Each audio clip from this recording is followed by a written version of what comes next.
Report this week. I'm Lorna Virgili. Again, Montgomery County will be the venue to the Maryland Hispanic Business Conference, the largest Hispanic business event in the entire region. On September 6th, small and minority business owners will have the opportunity to meet with government and corporate America to continue business growth in the region. It offers small business owners the tools necessary to walk out of there with the necessary information, contacts, banking information and financing so that they can grow and expand their businesses.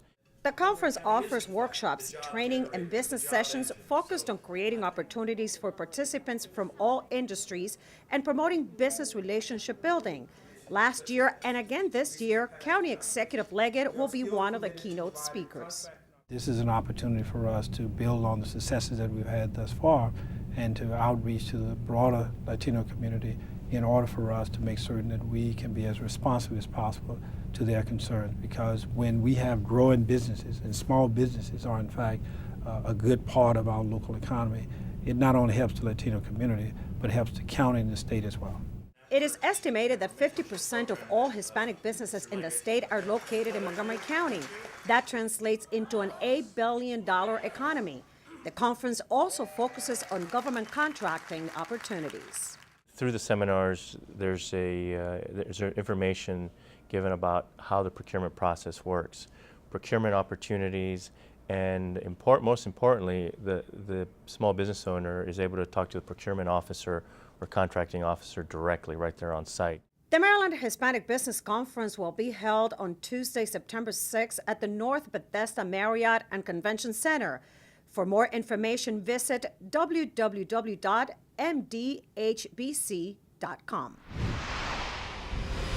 Montgomery County has been able to hang on to its AAA bond rating despite concerns surrounding the federal debt ceiling. Officials are approaching business in the county cautiously. Last week, County Executive Ike Leggett announced he would cut $150 million in capital spending. Council President Valerie Irving praised the executive for his decision to scale back.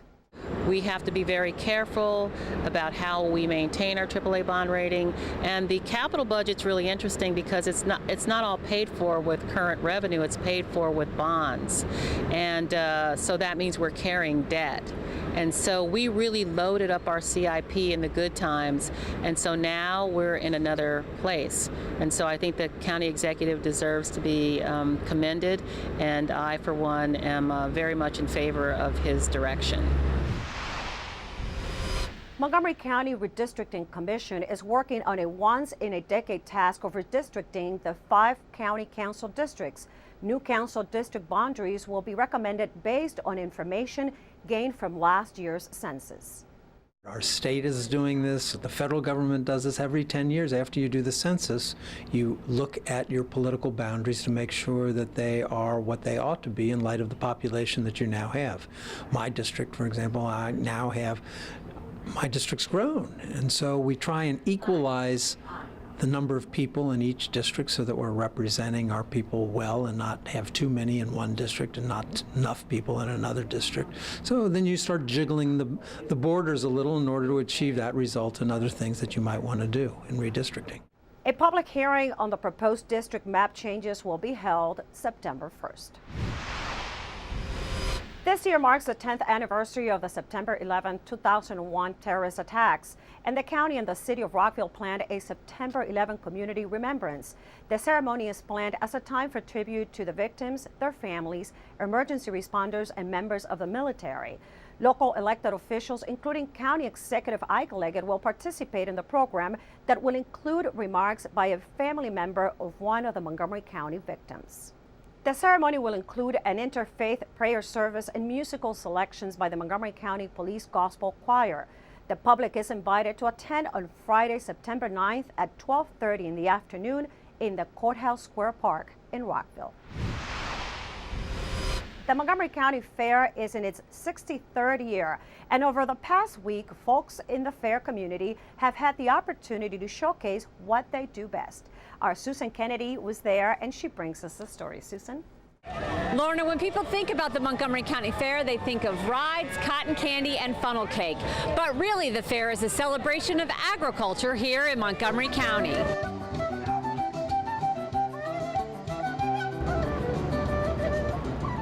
It's the largest fair in the state of Maryland. The Montgomery County Fair is a showcase for 4-H leaders and future farmers of America to promote agriculture for folks today and for generations to come. Over many, many decades, this is one of the great traditions of our county. Of course, at one time, we were primarily an agricultural county before World War II, but even as the suburbs have grown and the urbanization has increased, we're still very, very proud of our agricultural heritage, the history, but also the ongoing economic activity that's generated here in Montgomery County. Almost 1/3 of the county is set aside permanently as agricultural and open space. One of the highlights for many is a visit to the birthing center where several calves are born during Fair Week. Lilac made her grand appearance just a couple of hours before we arrived. And how long did it take her to give birth to this calf this morning? This one here was about two and a half hours. It was the process for her. Usually what I'll do is after I get so many cows, I'll sell the cows to the farmers so they can milk the cows. Montgomery County is real rich. The soil's rich, produces good quality animals and produce, grains. The fair is a good asset to the agriculture. Lets the public know exactly what can be produced in Montgomery County. The same holds true for Aaron Walker. They milk 120 cows 2 times a week at their Damascus farm. We've been on the same farm since 1796. I'm the 9th generation, so after that kind of tradition, it's kind of in your blood. You can't drop the ball. You just got to keep going. The job of king and queen of the fair is to promote agriculture in the community through education efforts. This year's fair king, Michael Buscemi, says there's a lot the public doesn't know about the role agriculture plays in our daily lives. I think a lot of people that come to the fair aren't even aware of the 4-H program, and I think that's a shame because there's just so many different aspects that any type of person could get involved. There's the animal clubs that you have in 4-H, but then again there's other clubs. There's electronic clubs, there's community service clubs, so there's really something for everyone, and I think if more people realize that, then they would be more interested in joining 4-H. Everything in 4-H is just really good for all kids, and we really try and tell that to all the kids. We go to library visits, we go to 12 each year, and then we're also trying to promote 4-H and the fair as well in our barn tours this year. And we found a little healthy competition in one of the dairy barns where the title of Grand Champion was under discussion. I enjoy winning on show day. I'm going to try really hard, but I can't beat Patrick. I know that. I'm pretty confident I'm going to win Grand Champion again. What's the key to beating Patrick? Having his cow.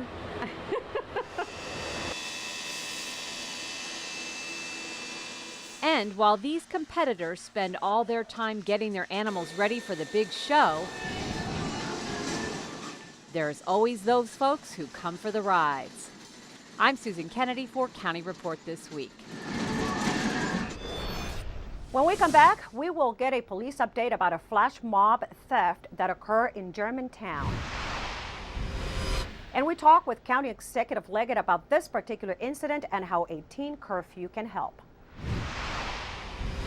I'm Rockville 11's Bridget Breuer at the Rockville Senior Center. We had the chance to check out an exercise class where the students were sitting down on the job. We'll have more when County Report This Week continues.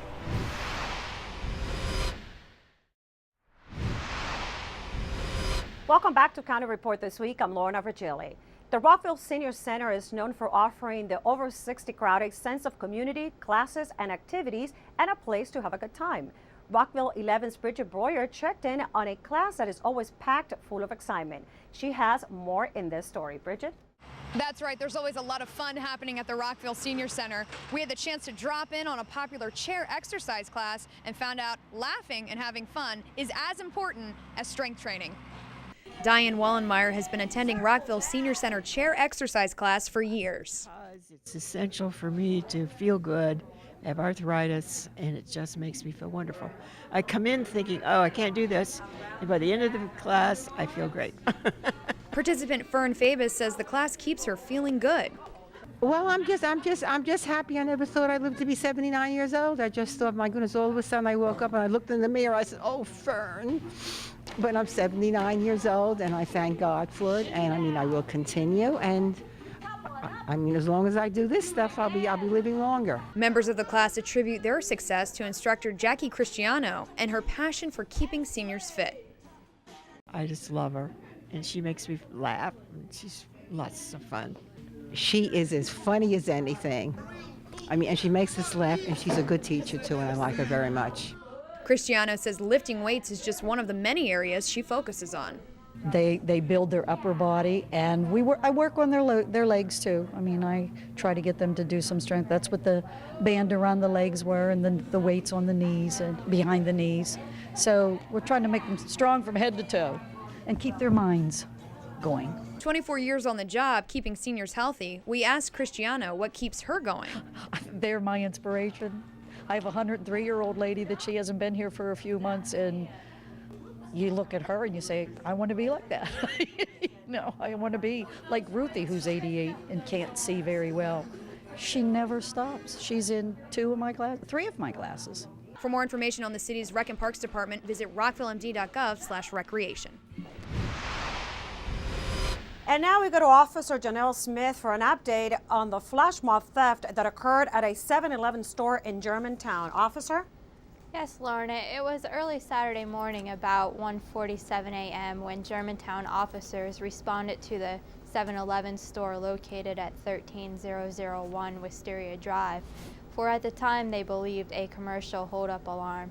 When they arrived, the cashier informed officers that in fact a group of young adults and juveniles, approximately 25 to 30 subjects, had come into the store. They had taken over the store in a sense and stolen anything that they could grab, including candy, snacks, and drinks. They then left the store in under 1 minute with approximately $450 worth of merchandise. Police obtained that video, the surveillance video, from the store and subsequently placed it on YouTube to aid them in their investigation and to aid them in identifying the suspects. Officers, some of them were initially identified. How many more have you been able to identify this week? Yes, initially about 4 of them had been identified, but through the use of community resources as well as school resources, detectives have been able to identify tentatively about 15 of the approximately 26 subjects in the video. Thank you, Officer Smith, for that update. Regarding this particular flash mob, Executive Leggett expressed that this kind of activity will not be tolerated in the county and that this serves to illustrate how his recently proposed overnight curfew for juveniles under 18 years of age could enhance public safety throughout the county. Keep in mind, we have large numbers of unsupervised youth that are engaged in criminal behavior, not just after 11 p.m. I don't want to give that impression. But I think that when you look at it overall, you'll see that there's a great need for this, and we need to act on it. And you've seen what is happening. It doesn't take a great deal to create flash mobs. It doesn't take a great deal for young people to congregate. It doesn't take a great deal for kids to get engaged in antisocial and criminal behavior. Look at what has happened in places like Philadelphia. Look at what has happened twice in Montgomery County, both in Silver Spring and now in Germantown. This is something that's long overdue. And I think we need to come out of denial and deal with a problem that is growing and is likely to get worse. I do not want to have an incident of a huge magnitude in Montgomery County. We look back and said, we should have done this, we should have done that. No, the best thing to do is to be proactive and to get ahead of the game and to try to deal with it as effectively as we can now. When we come back, we will tell you who's moving in at Montgomery College Germantown campus. And we escape to an arts gathering in Baltimore. We'll be right back.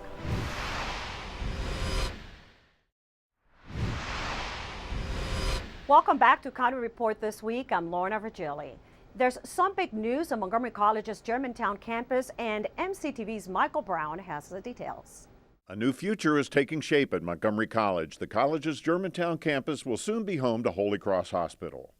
With the approval of our lease with Holy Cross Hospital, it opens up all kinds of opportunities for our Science and Technology Park, for our campus, for college, and also for the county. The hospital will serve as the anchor tenant for the new Science and Technology Park on MC's Germantown campus. Most science and technology parks are anchored by a hospital or major biomedical facility. So for success of Science and Technology Park, it is very important to have an appropriate anchor tenant. And it will help us develop rest of the park, bringing more companies that have synergy with life sciences and biotechnology industries in the county. And for the college, it helps us with our academic program, and it will also help us develop new academic programs that will serve the life sciences and knowledge industry. The new hospital will benefit students in the health sciences programs, providing them with hands-on training. When Holy Cross and Montgomery College signed a memorandum of agreement, stipulation was Montgomery College's nursing program and health science programs have priority at that site. So it means that we could actually increase the enrollment by 64 students. And the hospital will provide other benefits. Holy Cross is giving the college foundation up to $100,000 a year for college grant. We had our first cycle last year, and a multitude of projects were funded. The other aspect that they're doing is they're basically providing us a clinical instructor for our nursing program. Construction on the new hospital begins late this year and should be completed in mid-2014. The result will be much-needed jobs and educational opportunities for the community. Locals and visitors alike have gathered to enjoy these last few days of summer by sharing their interest in the arts at this annual Baltimore Street Festival, Artscape. I'm out here in Baltimore, Maryland for the country's largest free arts festival, Artscape.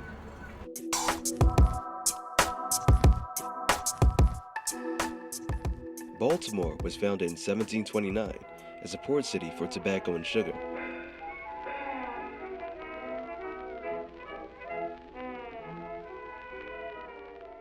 Now it's the cultural center of Maryland with over 2.5 million residents. It's also home to the massively large Artscape Festival. Artscape started in 1982 to celebrate the local art community. Today it's the country's largest free arts festival, spanning 12 city blocks and hosting over 350,000 people. Basically, it's a great place to get food, to see free performances of all kinds, to buy some great art.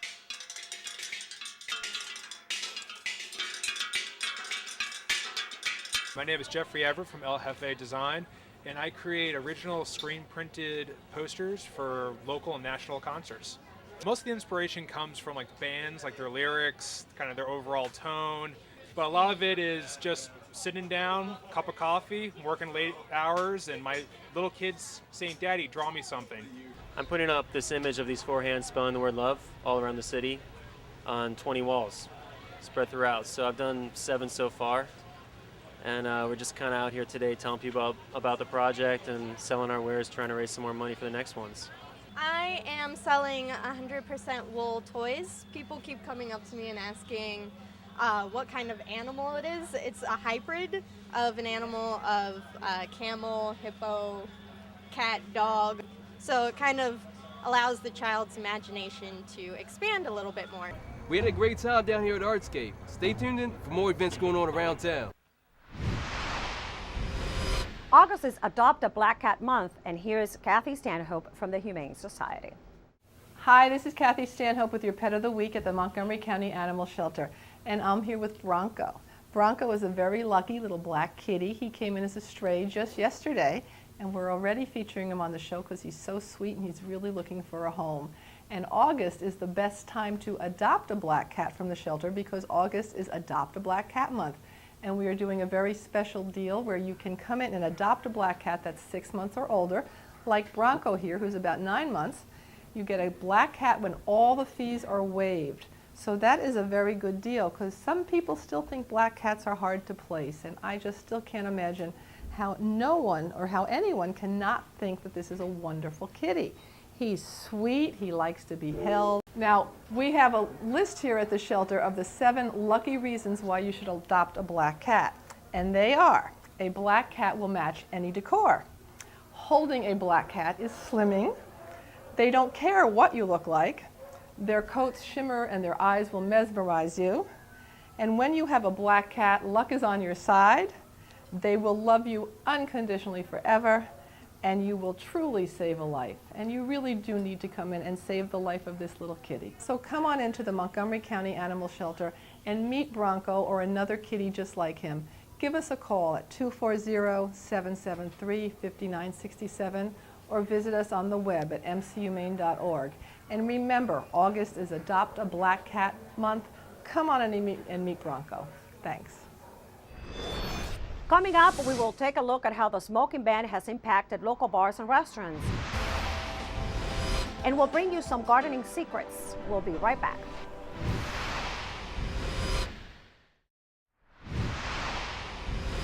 Welcome back to County Report this week. I'm Lorna Virgili. It almost seems hard to believe that smoking was once allowed in most restaurants, office buildings, and other public places. Back in 2003, Montgomery County was one of the first jurisdictions to enact a county-wide smoking ban in restaurants and bars, which prompted state officials to do the same. Susan Kennedy takes a look at how this measure has affected the way business is done in Montgomery County.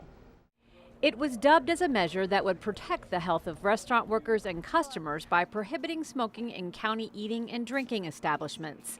It's this step taken at the local level that's branded Councilmember Phil Andrews. It's a law that's accomplished what it set out to do, which was to protect workers and diners from hazardous secondhand smoke. The fact is the restaurant industry continued to do well in the county. The difference was that restaurants were now safe. Tony Moyna has been the general manager at Clyde's for 10 years. He remembers all too well the tension surrounding the potential ban, but reluctantly acknowledges today his business is not affected by the fact patrons cannot smoke. Well, there's other things like recessions and so forth that, sort of affect business, but whatever our business pattern is now, I don't think smoking has any bearing on it or anyone else's, because there isn't anywhere where it's allowed, so everyone's sort of in the same state of affairs. Phil Andrews maintains the best argument for the ban is that secondhand smoke violates the rights of non-smokers and restaurant employees. It's affected a lot of people. It affected thousands of restaurant workers who have served worked in restaurants over the past and bars over the last 7 years, and certainly everyone eats out from time to time. So it's probably had the most impact of the measures I've worked on, and I believe it's contributed significantly to the health of restaurant workers as well as to patrons. It's something that Montgomery County was able to lead the way on, and that once we did and people saw how well the law worked, that it didn't hurt business, and that it accomplished its purpose of protecting the public's health. And now if someone proposed repealing the smoke-free restaurant law, I'm sure there'd be people lined up around the block to say, no, this is great, keep it. Now we go to Tom Pogue from the county's Department of Transportation for an update. Tom? Hi, I'm Tom Pogue, Community Relations Manager for the Department of Transportation. Here's an update for Montgomery County. MCDOT received over $15 million in stimulus funding designed to help local governments jumpstart their economies. These projects will also improve the transportation infrastructure. Highway Services received $6.7 million to improve 7 deteriorated roadways. Barnesville Road was done last fall. Here's an update on 3 more resurfacing projects that are underway. Old Columbia Pike from Maryland 198 to US 29 was started this spring and is nearing completion. The work included replacing defective curbs, gutters, and sidewalks, pavement patching, and resurfacing with hot mix asphalt. Shady Grove Road from I-270 to Darnestown Road has recently been started. Similar refurbishment work will be done to this stretch of road. Finally, a segment of Randolph Road from east of Nebel Street to the Rock Creek Bridge will be resurfaced in July. The remaining projects, Forest Glen Road, Travilla Road, and Whiteman Road, are expected to be completed this fall. For information about other stimulus funds, go to our website at montgomerycountymd.gov/recovery. We're working to keep you moving. There is a Brookside library where you can look up different plants and even learn how to create a rain garden. Our friends at Brookside Gardens tell us about this resource for gardeners. Do you have a perplexing plant question?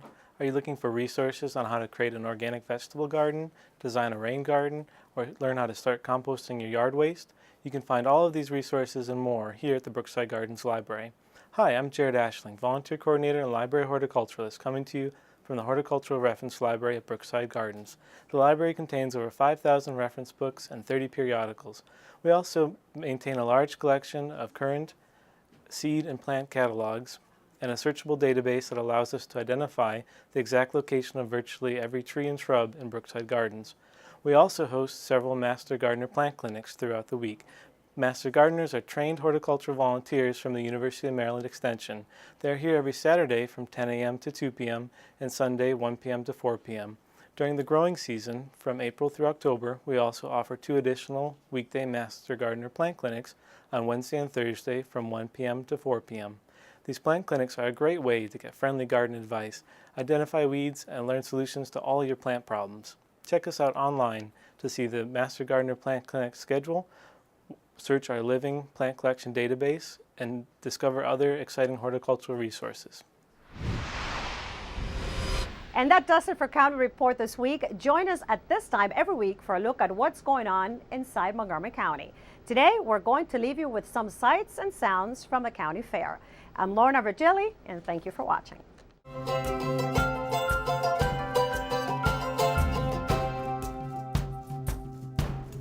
I like to visit the fair. I used to be in 4-H and show cows. I go every year to milk the cows.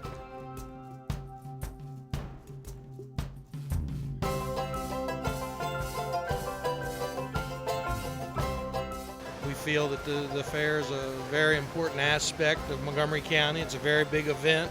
It's a wonderful place to promote agriculture in Montgomery County.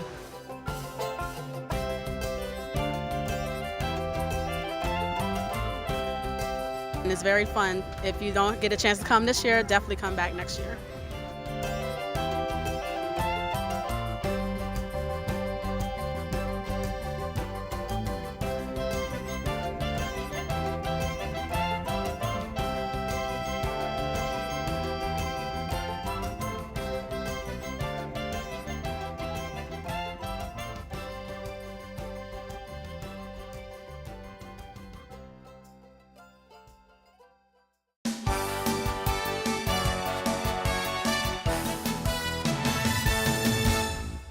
Register now for fall semester classes at Montgomery College. Course listings are available on the web and registration is now online only.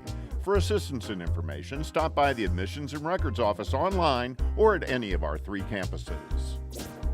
And if you're starting at MC this fall, then plan to attend one of the new student orientation sessions scheduled on MC's Germantown campus. The sessions offer a variety of workshops that provide essential information to help students successfully navigate their first semester at MC. MC's Gateway to College program is now accepting applications for fall. The program gives youth between the ages of 16 and 20 who have stopped attending Montgomery County Public Schools the opportunity to earn a high school diploma while transitioning to a college campus. For more information about the endless possibilities at your community college, visit our website.